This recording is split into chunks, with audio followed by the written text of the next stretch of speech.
Howdy, folks. We're going to get this started. Do you have any spare money? If you're with the news and you need to start your cameras or get anything else out, just go ahead and do that now. I am Captain Sally Jenkins with the Major Crimes Division. On my left here is Lieutenant Sarai Young of the Major Crimes Division. We're holding this press conference today to make the public aware of a threat to the state.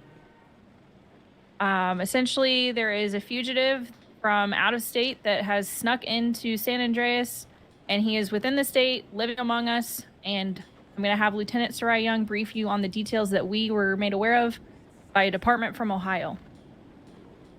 Ohio. All right, everybody, thank you for coming today. Like Captain Jenkins said, we received information from the Special Investigations Unit of the Columbus Police Department in Ohio. There's reason to believe that the perpetrator of this cold case has recently entered San Andreas and is settling down in the state. The person, his name is Arthur Adler. He's the prime suspect to 4 first-degree murders. Adler is now 44 years old and is described as a fair-skinned man of average height and build. He has dark hair parted to the side, a long nose, clean-shaven, and a heavy brow. We'll distribute this sketch that we received to our local news outlets shortly after this press conference. Investigators determined that he is responsible for the death of Jessica Brady back in 2002, who was found in her apartment 2 weeks after her death from suffocation. His next victim, Doris Calimsdale, was found in her apartment, also dead from suffocation. This was in 2006. In 2009, his third victim, Lana Del Pont, a middle school teacher, was found smothered to death in her sleep. In 2019, he broke his MO from his previous victims. The fourth and last known victim, Sarah Thompson, who was the mother of his child, died from a gunshot wound to the head. He abandoned the child before leaving the state of Ohio. Arthur Adler may be going by a different name now, and we believe he is extremely approachable and charismatic. All his victims were middle-aged women in which he had long-term relationships with. And today we are asking for the public's assistance in locating the fugitive. Anyone with information regarding his whereabouts should take no action themselves, but should immediately call the local law enforcement agencies. We really appreciate everybody's cooperation in this matter. And sadly, that's all the information we have. We're open to any questions now. Hurricane from CNT. My first question would be just when were you first made aware of the situation was going? Like, when did they arrive? Is this just happened overnight, or been investigating this incident? It's been under investigation for some time. Like the lieutenant said, we were given this sort of folder from a neighboring department in Ohio, and we've been going over it, looking through some other things related to this incident. That's why we believe that he's using a different name now.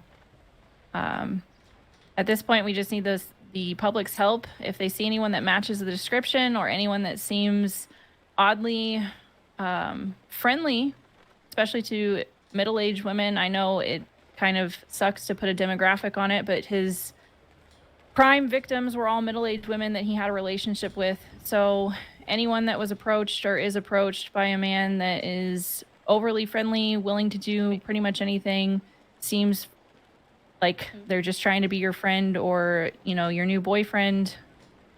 I mean, you should be wary. Most definitely, especially if there's not much of his past that he's willing to share.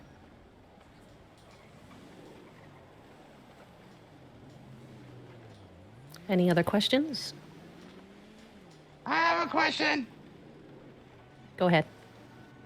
So I heard that you said that he was among us, and I just wanted to know, is there anything that we need to find to figure out to suss him out?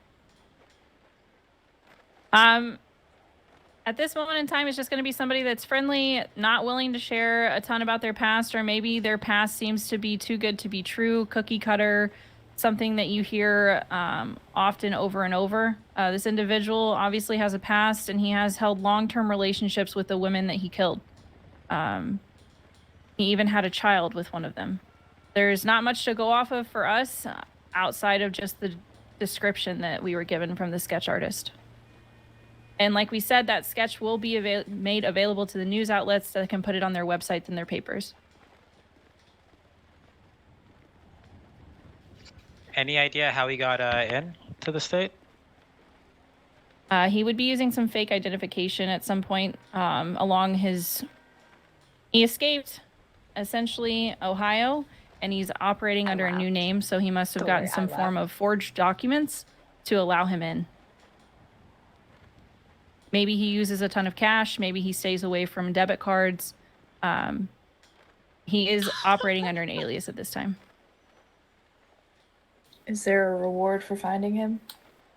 At this moment in time, we have no offer for monetary reward, but it should go without saying that we are all here, members of the public together, to do our best so that we live in safe environments, and you should do so, if not for yourself, for your friends and your family.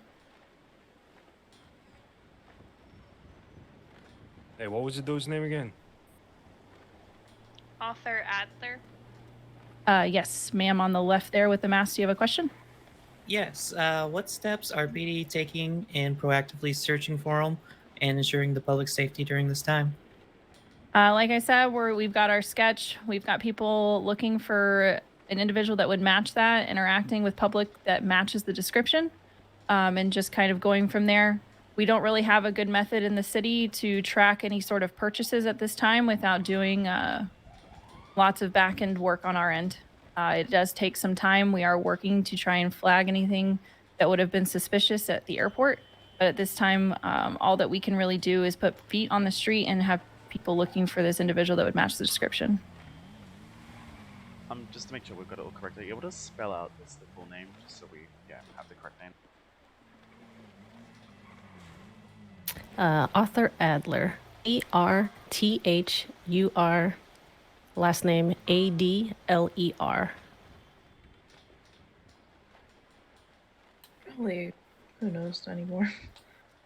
It is. It goes without saying that he could be here getting comfortable to try and pick up where he left off in Ohio. As always, the city is a dangerous place, and everybody should be looking out for their best interests. But if you are talking with this at a public place with friends or family, and the mention of a name makes somebody seem nervous or eager to get out, that would be something that you could also note to law enforcement. If he's trying to hide, he may not be hiding for long. Yes, sir, in the camo in the back. Yeah. Hey, what was the sketch of this guy? What do you look like?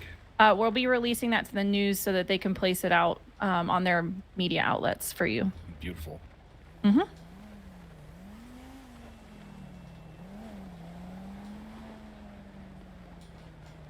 Any other questions? If you are in the back, you may need to speak up a little bit if you're trying to ask a question and we didn't hear you.